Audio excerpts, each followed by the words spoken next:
Hey, what's up, YouTube? So I am back here with another one. We're going to talk about the three main mistakes, the three biggest mistakes that people make when it comes to doing fundraisers. So we know that the type of fundraisers that you and I are interested in doing is kind of different from the typical fundraiser. All right. So we're producing our own product. We're manufacturing it, personalizing it, teaming up with schools and organizations, things like that.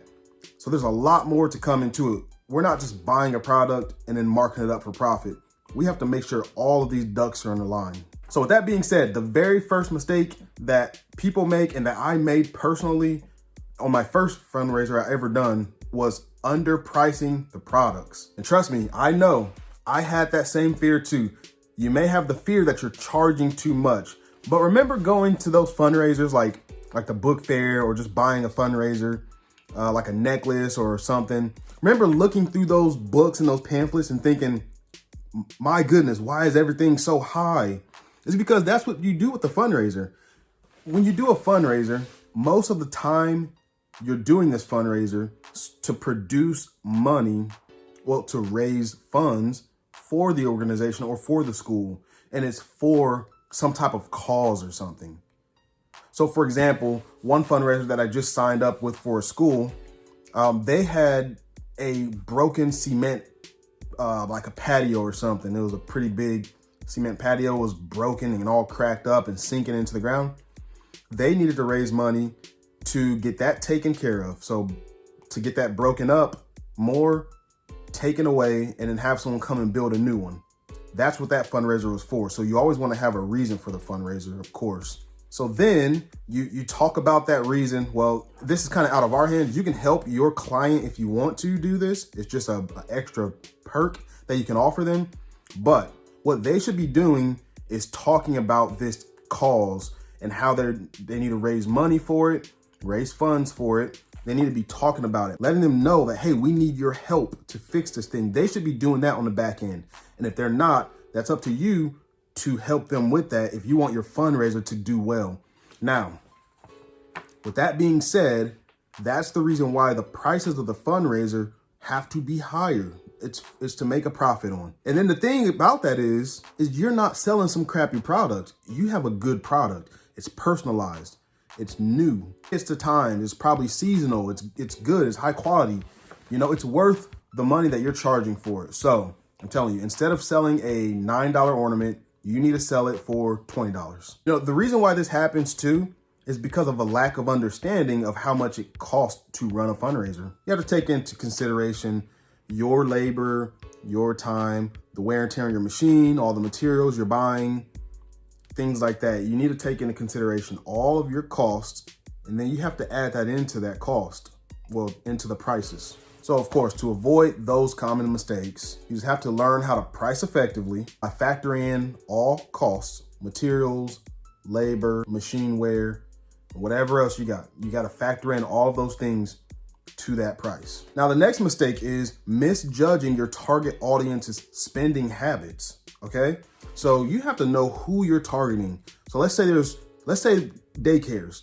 Let's say there's a daycare in a high income making area. So let's say there's two areas right here. This daycare, the average income of the parents, $200,000. All right. You see where I'm going with this? This daycare over here, average income, $30,000. So you're going to have a fundraiser. You get the deal with both daycares. Which daycare is going to spend more on products and not have a problem with buying those products as quickly? Let's say your products are $30 a piece minimum. You're going to have better chance at doing the fundraiser over here. So what you want to do is this. I know it's going to take more work, but this is going to get you further in the long run. You're going to have one fundraiser here, one fundraiser here. These products are going to be higher costing, $30 to $40. This fundraiser, the $10 to $15 range, maybe $20 at the highest. So you definitely want to know who your target audience is. Then the third and one of the biggest mistakes that you can make is having too many products or even just the wrong products in general, flat out.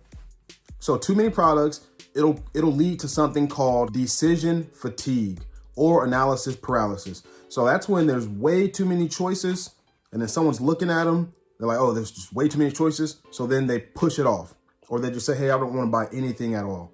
So, they say KISS, keep it simple, stupid.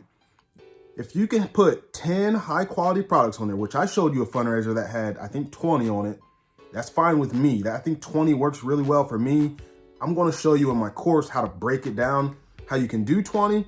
If you're just starting out, do 10. You can even just do 5. I'm telling you, you can even just do 3 products. Do a simple fundraiser for your first one. Do 3 very good products. It could be like a name one, and then a last name one, and then it could be a family ornament, like 3 ornaments. It could be very easy, but you want to keep it simple, because when people have 100 products to decide from, it's going to take them longer to make a decision. And what you want to do is get that in front of them, have them make a decision, and have them pay you quickly. All right, so yeah, those are 3 mistakes that are made time after time again. In my Fundraiser master course, I talk about all of the pitfalls and all of the common mistakes and how you can avoid all of them. I spent $20,000 by just diving in and making all these mistakes over years and years and years. You're going to get a $20,000 break basically by taking that course and learning this stuff up front. So I'm going to try to help as much as I can. It's all in that course. All right, so if you have any questions, comment below. Let me know if you're interested in that course. I can get you signed up. Otherwise, just keep going after it. You're going to get it. Bye.